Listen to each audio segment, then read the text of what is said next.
It's always the scary Saturdays that sneak up on you, the games that you don't expect to actually go according to plan, and the weekends where the slate is a little dry and barren. But you know what? At the end of the day, we saw who was the better team, and now we have a lot to discuss when it comes to the college football playoff, especially in the SEC surrounding Texas A&M. Welcome on into the SEC Unfiltered postgame show. I'm Cole Thompson, riding solo today. Texas A&M riding solo all the way to first place in the SEC with the massacre that was against the Missouri Tigers 41-14. Real quickly, make sure that you hit subscribe down below. This is your number one source for all things SEC moving forward. Download the podcast version of the show wherever you get your podcast listening systems. Follow us on the social channels, TikTok, Facebook, Instagram, Twitter, at SEC Unfiltered. If you want to clown me, I know I don't have the makeup on, and we're going to discuss my predictions in a little bit, but at Mr. Cole Thompson on Twitter and Instagram. And to check out all of our great work, make sure that you visit secunfiltered.com. This episode is brought to you by our friends over at RHOBACK. Look good and feel good this upcoming fall on game days with RHOBACK.com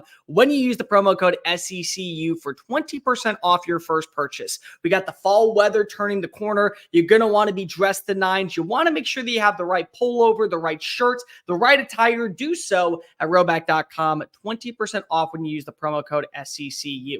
So I imagine that this game was going to go one of two ways. I predicted it during the preview video. I said this throughout the week. You're going to see a team pull away with a massacre of a victory, just completely eviscerating the opponent, leaving no sheer doubt that they were the better team. Or this was going to come down to the final play.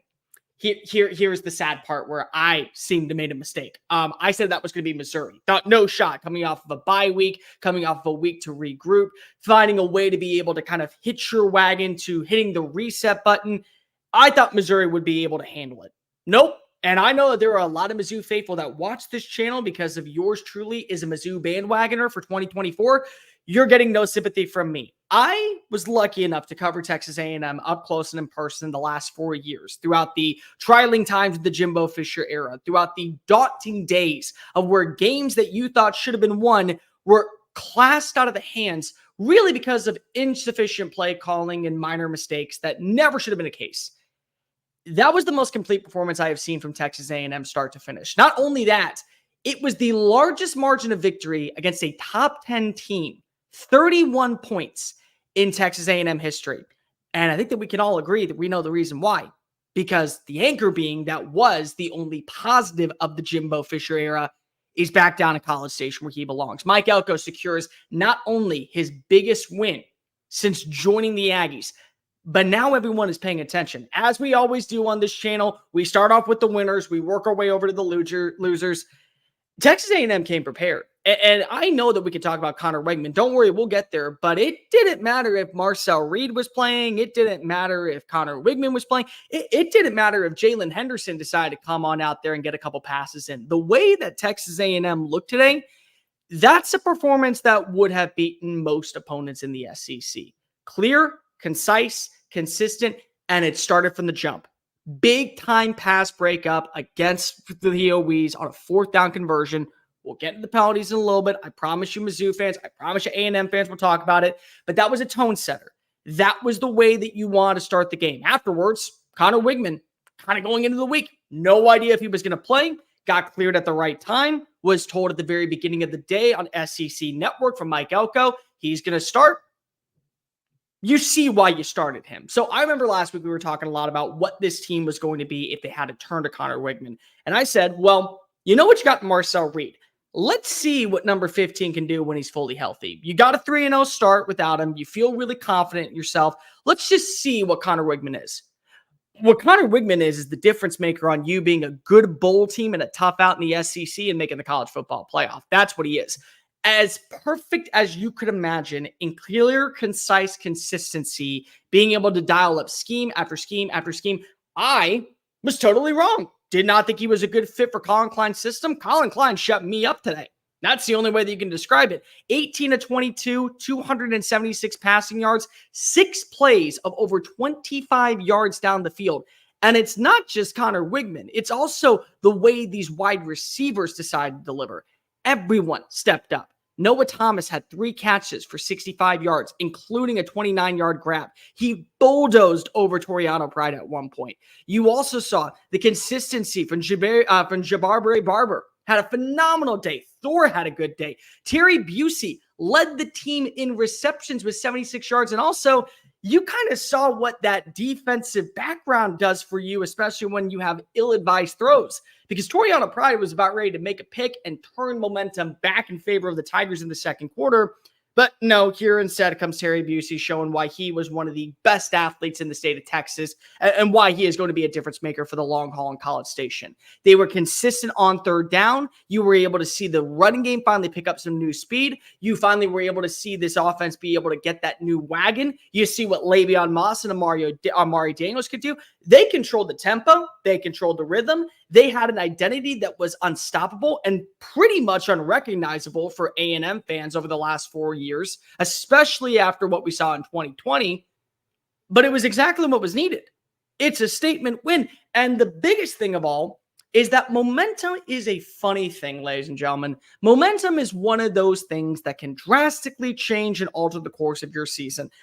But it also can change when you go into halftime. And the one thing that you didn't want to do if you were Mizzou is allow a Texas A&M team to start feeling like that they were just the better opponent. Like they actually had that number 9 logo attached to their name, not the other way around.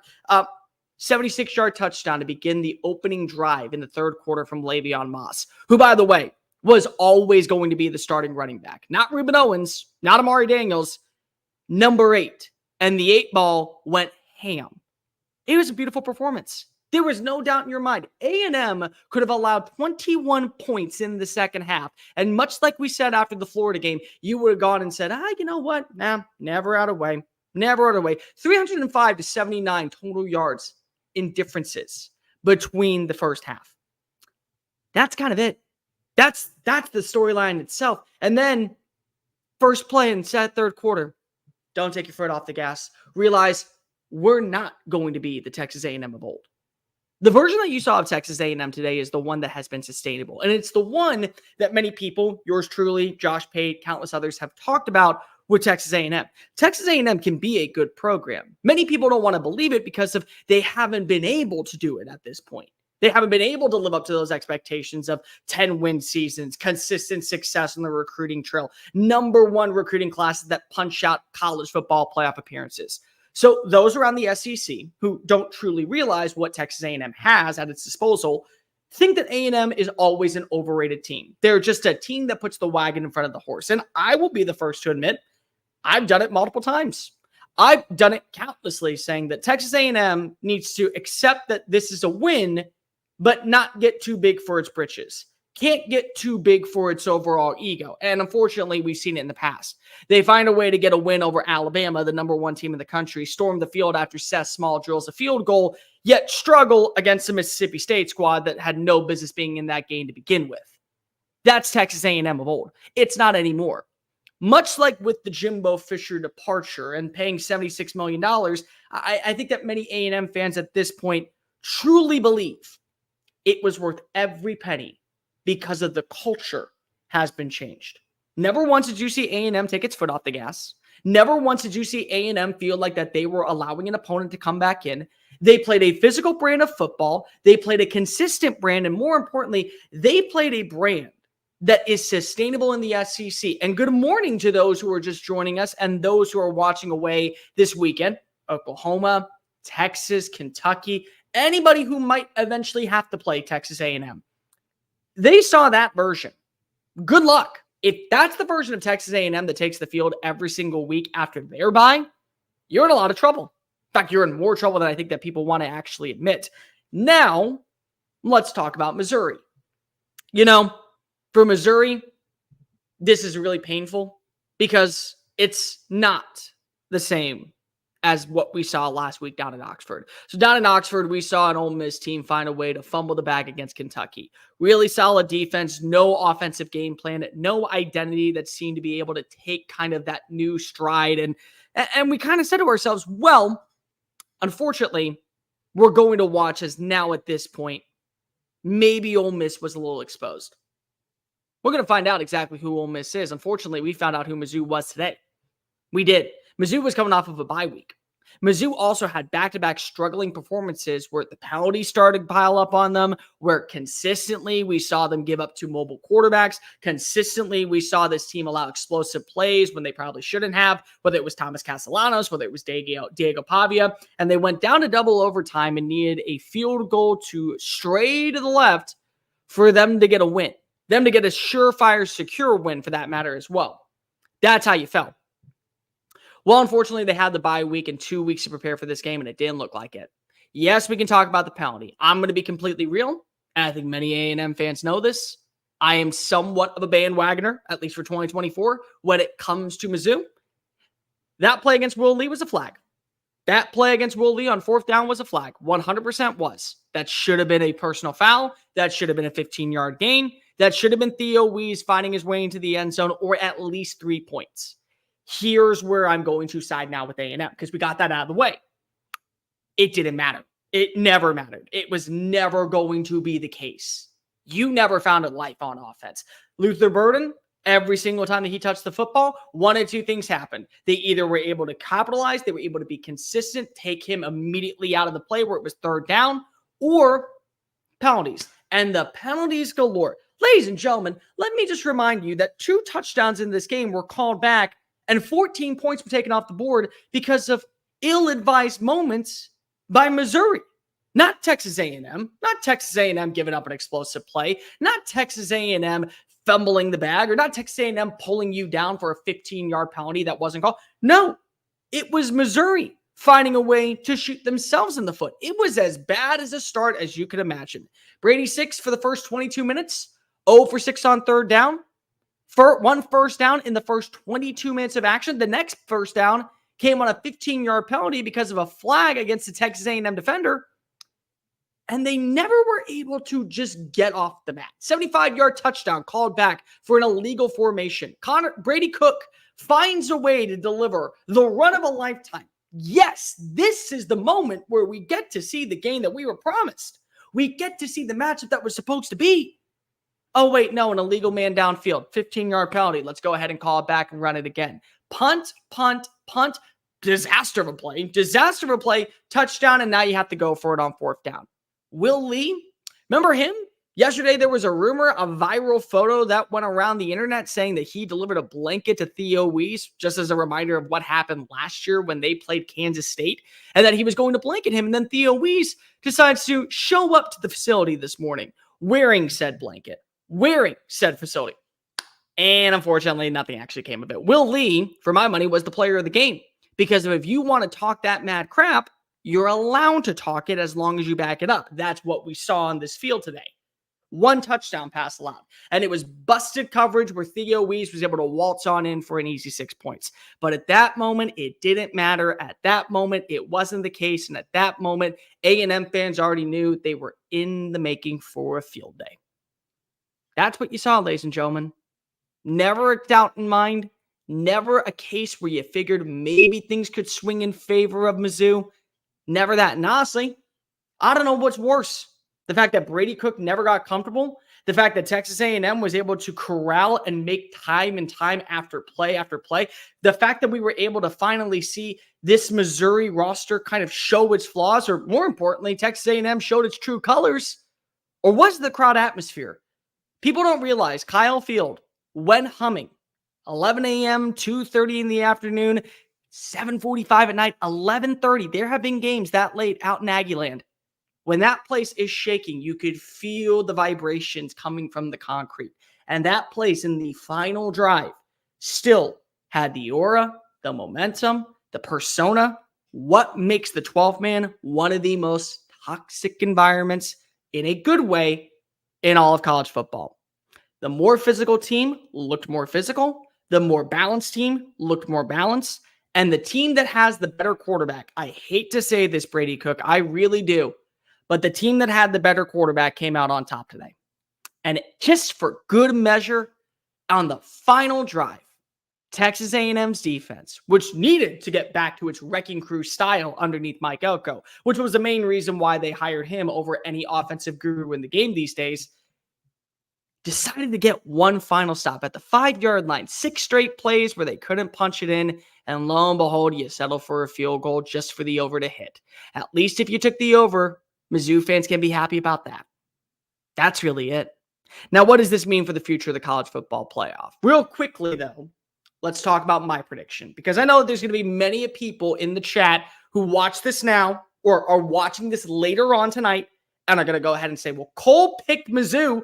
Cole picked Mizzou. Keep doubting us, A&M. A&M, the 12th man, Mike Elko, Connor Wigman, this defense. Keep doubting us, Cole. You actually want me to. I'm sorry. I think that you actually do want me to keep doubting you. In fact, I would imagine that you really need me to keep doubting you, because the last time that I picked Texas A&M to win against a P4 opponent was the Notre Dame game. Look what happened. The next 2 times I picked you, you're 0-2. Well, actually, you're 2-0. I'm 0-2. And now I'm sitting here with egg on my face, and I have to get the clown makeup. Not the one that's in the new Joker movie, but still, I have to get the clown makeup on because I'm sitting at 0-3. It's funny, though. If I pick you, you win. You actually lose. If I don't pick you, you win. So I actually have A&M where I really want them. I can't pick you anymore because if I do, that means I actually believe you're going to lose. It's reverse psychology, people. We can all buy into it. But let's talk about the college football playoff at this point. For Texas A&M, they're going to be one of the toughest outs in college football this year. Make no mistake about it. They will be one of the more rigorous, more challenging, more complex teams. Their defense has finally hit its new level. And what is that? Consistency. They haven't had that for a long time this year. In fact, they've been playing with a lot of transfers and old players that stuck around, which Jimbo Fisher hightailed it on out of there to go to radio, which you can decide if that's a good thing or not. But they were playing like 2 teams. Now they're playing like 1. Their offense now has 2 arsenals that they can work with. If Connor Wigman struggles passing the football, which clearly he didn't today, and I don't think he will moving forward, well, you can turn to Marcel Reed and you know the plan works. Or if Connor Wigman for some reason gets hurt again, well, at that point you can say we can turn to Marcel Reed and we know that the offense works. It's a win-win for Texas A&M offensively, and best of all, Connor Wigman's going to have a week to get mentally prepared to go to play in Mississippi State, who this year, even at its best, would probably still lose by 14 to this Texas A&M roster. So you don't have to worry about dropping the bag in Starkville for 2024. Games against Auburn on the road, the atmosphere is toxic, but you know what? So is Kyle Field. So I don't really worry about that one. You get to go play Texas in a night game. That might have massive playoff implications for a guaranteed bid or a spot down in Atlanta. And you get LSU. Not only is this a top 10 win, this is only the start for the rest of your schedule. LSU coming on in. We know what you did the last time that Connor Wigman played against LSU at home, kept them out of the college football playoff picture. We know what happened the last time that you were able to play against a Mizzou team. Against an Auburn team. You were the bullies, even without Connor Wigman. And then you got Texas. Regardless of what you think, yes, Texas A&M, so long as they don't fumble the bag against a South Carolina, against an Auburn, against whoever else they play, they will be in the hunt for the college football playoff. Don't think for 1 second that 10-2 with multiple marquee potential top 25 wins is not going to look good in front of the committee.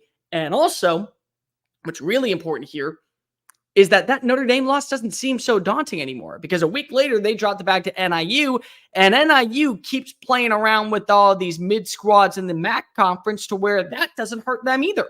So both of these teams from week 1, when you figured, let's wave the white flag and go ahead and punt on the season, nope, not a case anymore. Definitely not a case anymore. But for Mizzou, well, I'm going to be completely honest with you.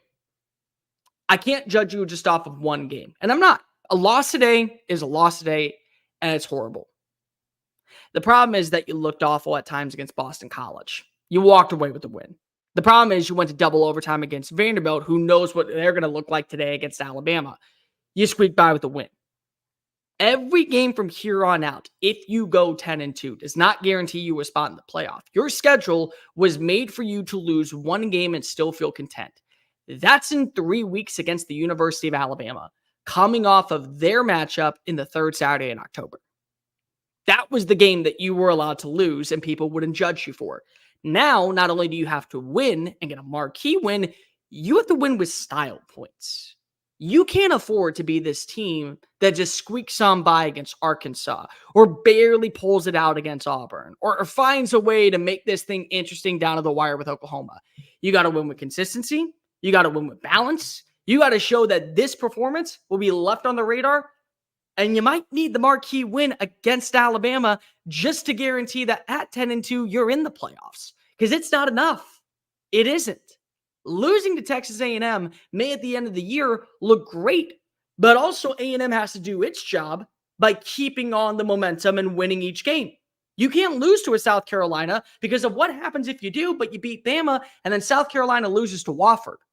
What happens if somehow a Kentucky team is able to march on in and beat the brakes off of Auburn and Auburn just looks dreadful and you lose to them? It's not that simple if you're Mizzou. Wins like this were essential. And there was a moment when you look on the sidelines as a frustrated Luther Burden is picturing out into the horizon that is Texas A&M, Kyle Field, the sea of maroon and white. And he realizes that this might be as good as it gets for 2024. And some Mizzou fans got to realize it too. I'm not giving up on Mizzou for 1 second. I still believe as a bandwagon fan that things can get right. We can turn the corner, Mizzou faithful. I'm not doubting this. MIZ is alive and well. But today, you have to humble yourself and realize that that MID logo instead of that MIZ is going to be talked about a lot. And unfortunately, it looked like it. No life, no identity, no consistency. That was really the game plan after that first flag against the OEs. Before we get on out of here, I'm going to take your questions, so go ahead and file them on in. Also, here's the other thing that we have to kind of talk about. And I know that there are going to be A&M fans who are excited about this win. It was an earned win. I'm going to make this abundantly clear. A&M earned that win. Nobody is going to short sight me and nobody's going to say Cole doesn't believe it. No, you earned that win. You did. But can we also admit that at some point the referees have just got to get on the right page? They just have to. Let's look back at that week 3 matchup between South Carolina and LSU. How many times we didn't see that flag be called? Nicky Manwari running it back, 98-yard touchdown. Williams-Brice Stadium is hollering. It becomes a cathedral of chaos, one of these small but beautiful cathedrals in college football. And then a flag gets thrown because they don't allow the play to happen. And everyone starts to boo the Zebras. Well, today there weren't any flags called. A&M got a win. They did. But let's call a spade a spade. Will Lee did have a pass interference called, holding initially, and then the PI on the back of the jersey. Then also was the Cassius Howell play. False start by by Missouri. Naturally so. We all can agree with that. That was going to be a loss of a down or at least 5 yards off. But Cassius Howell bulldozes into Brady Cook. No flag, no anything, no nothing. I want the games to be played. I want the outcomes to be determined by those 11 on offense and those 11 on defense. And today it was. Today it 100% was. Nobody can doubt that for a second. But at the same time, what you have to realize is sometimes flags are necessary. It wasn't going to alter the course for Texas A&M in their route to victory. It wasn't going to change or alter the course for Missouri in their route to having one of the biggest losses of the season and now putting them on fraudulent alert. But can we start at least calling the plays that are there? Plays like the one that we saw where Cassius Howell runs into a quarterback. Plays like the one where Will Lee clearly is getting holding calls and you don't get it called and then it's called immediately against Texas A&M. And even flags against Moose Muhammad, who slaps a ref and doesn't get ejected and doesn't get any points taken off the board. And it's clear as day. Can we have some consistency when it comes to what is live events on the field? It's not going to change the outcome of the game, but it could at least make things interesting. Get your questions in before we head on out of here. Let's go ahead and start reading in the chat. Got to pull it all the way up. Whoop, howdy, Axe. Yes, indeed. Not total destruction, but complete destruction nonetheless. No, Bill, I'm sorry. It was complete and total destruction. There was no shot in hell that once you saw Le'Veon Moss take off and look like a rocket heading to the moon for the end zone with a 75-yard score, they were coming back. Gigamax. Gigam exactly, Bryce Easterling.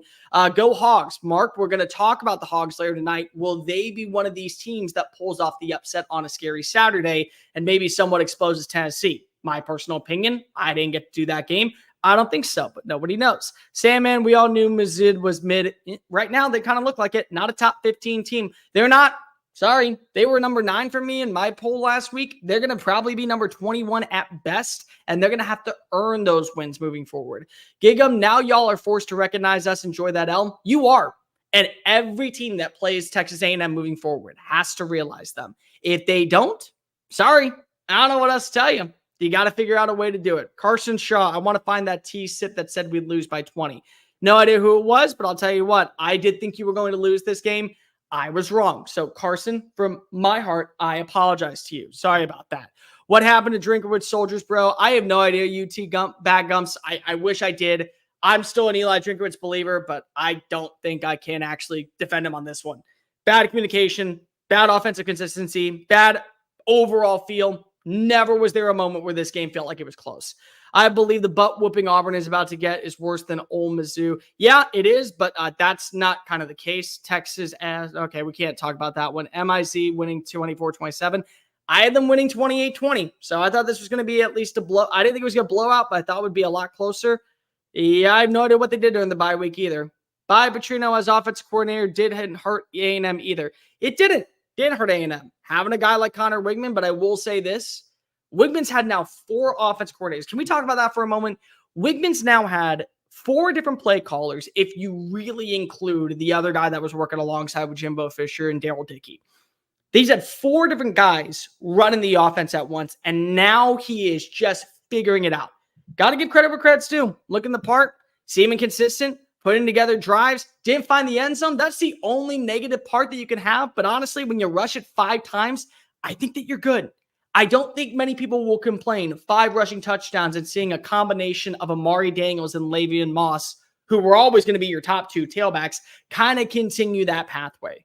Aggies last week, Ryder Reed, keep investing in him. They're in the best spot ever, Sandman. Here's the deal. Texas A&M at this point can look at their situation and say, oh, we're good at quarterback with Connor Wigman. Oh, Connor Wigman's hurt. Doesn't really matter. Now we just turn back to Marcel Reed.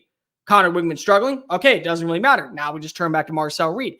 It's a win-win for Aggies everywhere, and it's a statement for where their offense is. And also, today was a major statement when it came to the overall persona of the wide receivers. Did you notice that? The first couple of games, we did not watch as Noah Thomas broke free, Jabri Barber broke free, Terry Busey broke free. Nobody really made that impact the way that Anais Smith did last year, or the way that we saw Donovan Green in 2021. They did today. They 100% did today. And they may not have found their way into the end zone, but they found their way to set up scoring drives, and that's what you want if you're Colin Klein. Aggies now, we always loved you, Wigman. I'm sorry. Here's the thing, Sam, man. Many people loved Wigman. I have been on the proponent of saying that Marcel Reed fits Colin Klein's offense more than Connor Wigman, and I've had backlash. I have had massive backlash. I've had people message me on Twitter, on Instagram, on my own personal feed, on YouTube, and also on Facebook saying, you don't know what you're talking about. Connor Wigman is the starting quarterback. I never said that he wasn't. In fact, I never said anything negative about Connor Wigman. I just said that Marcel Reed fits the offense. But here I am, looking to put the clown makeup on. I'm sure I will do it at some point later this week. Elko is the difference maker, more specifically Tommy Moffitt and the offensive line. Tommy Moffitt was the best hire of the entire offseason by any SEC team not named Alabama with Kalen DeBoer. It was. I'm sorry. Tommy Moffitt, for those of you that don't know, is the Texas A&M strength and conditioning coordinator. And on top of that, he was at LSU for 2 decades. When he was at LSU, he helped Ed Orgeron win a national title, Nick Saban win a national title, and Les Miles win a national title. Multiple first-round picks on every side of the field, multiple offensive line award-winning units, multiple defensive line award-winning units, and multiple players that eventually became All-Americans. He did everything. And now he's down in College Station, and he has been a reason. Go back and look at that offensive line last year underneath Steve Adazio. Actually don't. Shield your eyes. Make sure the children are tucked away when you talk about Steve Adazio, because they are now living in a promising world of Texas A&M football. It was some dark times underneath Adazio. It was bad. But the same personnel, almost the exact same personnel with a few transfers, it's now a more cohesive, balanced, and consistent physical unit. That's not just coaching with Adam Cushing. That is Tommy Moffitt. Brady Cook isn't it, bro. He doesn't look like it today. Who is more overhyped, Ole Miss or Mizzou? UT Bad Gums, here's the deal. I'm not ready to go ahead and throw in the towel on Ole Miss. Ole Miss is about to either show you who they truly are or why sometimes playing an out-of-conference schedule all 4 games in a row is immediately just the recipe for disaster. Scott Ranson, enjoy listening to you, brother. Have a blessed day. Roll Tide. You know me. I am an Alabama grad. Roll Tide. Also appreciate you for joining us.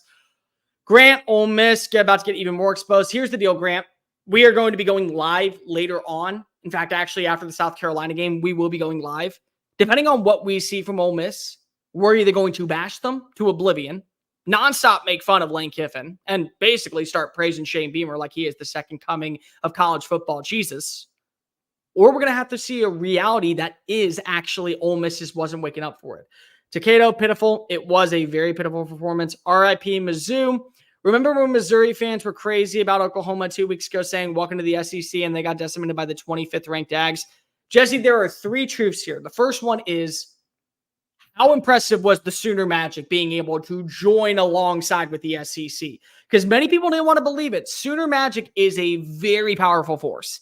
It is one that has helped out the Oklahoma Nation for years. It is one that has helped out the brethren out in Norman for a while. And it is one that now is carrying weight as you go down to Jordan-Hare Stadium with no wide receivers, with very insufficient offensive line play. And you walk away with a win over Auburn, who throws one bad pick. And ultimately, it's the difference maker. Number 2 is that Texas A&M never should have been ranked number 25 in the country. Never should have been ranked 25th in the country. And the third truth is that Missouri, they have to shut their mouths for a little while. Coming off of a bye after going down to the wire in double overtime with Vanderbilt, after playing a close call than expected against Boston College, they need to have a slice of humble pie, and I'm not sure if this is the one that delivers it to them or if there is another matchup that will, but they're not going to be saying anything right now. There's a lot of truths. Caleb Ordick, gig 'em indeed. Mizzou, to be fair, Kyle Field is loud. Kyle Field, okay, there are some people who are talking negatively about Kyle Field. As somebody that got to cover this team for the last 4 years before I joined SEC Unfiltered and turned this into a livelihood, which, by the way, thank you for all the support during these last 6 months. Now let's make it all about college football moving forward. There have been loud games I've gone to. There have been stadiums that are absolutely beautiful cathedrals of chaos. But when people disrespect Kyle Field, even as somebody who doesn't have any allegiance to Texas A&M, just cover the sport, I politely tell them they have no idea what they're talking about. They have no idea. Texas A&M, without a doubt, is a top 5 most dangerous environment in the SEC, even when they're playing against bad opponents. You don't see that when you go travel to Bryant-Denny Stadium. For years, you'd be in the 4th quarter, and it'd be something along the lines of like a, yay, Bama, Bama. The atmosphere that you saw last week at Bryant-Denny Stadium is not sustainable throughout 3 quarters in a matchup against Chattanooga, Tennessee. It is against a Ball State for Kyle Field. It is against a Bowling Green at Kyle Field. That's what makes it such a great unit. Jesse, Missouri will get suffocated. They won't make the playoffs. They really won't. Aggies took Mizzou to the woodshed. Yes, they did. Do you think Missouri would beat Oklahoma? Now we're just having a conversation. Let's get to the last one. Gig 'em. Yep. Drink talking crap about Elko's QB. Elko give Drink the middle finger. What I will say is the better quarterback won. And you can't be saying all week that you're preparing for Marcel Reed when clearly it had never been said that one quarterback was being taken out of the list. Never once did we hear that Connor Wigman wasn't playing. And that was just a bad showcase for Eli Drinkwitz to go ahead and say we're only prepping for number 10 when number 15 is warming up the cannon and is about ready to go ahead and make it. Before we get on out of here, recap real fast. Texas A&M still controls its destiny. Texas A&M still looks like a team that will be a tough out for every opponent that they face and could find a way to sneak on up into the conversation for a college football playoff scenario. If 5 teams get in from the SEC, right now that 5th spot is wide open. Alabama, Georgia, Texas, Tennessee feel like they're in. Ole Miss, South Carolina, Missouri, if they run the table, Texas A&M, potentially all still in the running. 100% all still in the running. And for Missouri, it's not about how many wins you get at this point, because 10-2 has to be the standard. But losing in the fashion that you did, losing in the style that you did, losing in the identity that you did, with no life, with kind of a waving of the white flag, and finding a way to have the Kyle Field fans, and more importantly, the Jumbotron, mention that Brady Cook is talking about how it's louder in practice. You got clowned bad. And now you have to kind of step on up and deliver a performance each week that shows that you win with style, you win with physicality, and you win with finesse. If you can do that, you're in the college football playoff at 10-2. If you struggle against any other opponent, 10-2 is not good enough. And you're going to need a marquee win against Alabama at Bryant-Denny Stadium. Good luck doing that, because you just saw that Georgia couldn't. And right now, Georgia would steamroll you by 21 points. But leave me in the comment section down below your overall thoughts of this game. We will be going live later, breaking down everything that we saw in the South's oldest rivalry between Auburn and Georgia. Also, Ole Miss takes on South Carolina. Scary Saturday in Week 6. Are we getting another upset? Are we watching another team do magic on the road? Or are we watching a team actually get a massive win at home? Who's to say? We're also going to be breaking down everything that we see tonight in Fayetteville as Tennessee looks to avoid also a scary Saturday against Arkansas. Like, rate, review, subscribe. Make sure that you're following us on all the social channels, TikTok, Facebook, Instagram, Twitter at SEC Unfiltered. Download the podcast version of the show wherever you get your podcast listening systems. If you want to keep the banter going back and forth with me on Twitter, it's at Mr. Cole Thompson. And check out all of our great work found at SECUnfiltered.com. Mike Elko gets the marquee win, top 10 victory over Mizzou, and Mizzou heads back to Como, looking to right the wrongs. I'm Cole Thompson. We'll be back later. Peace.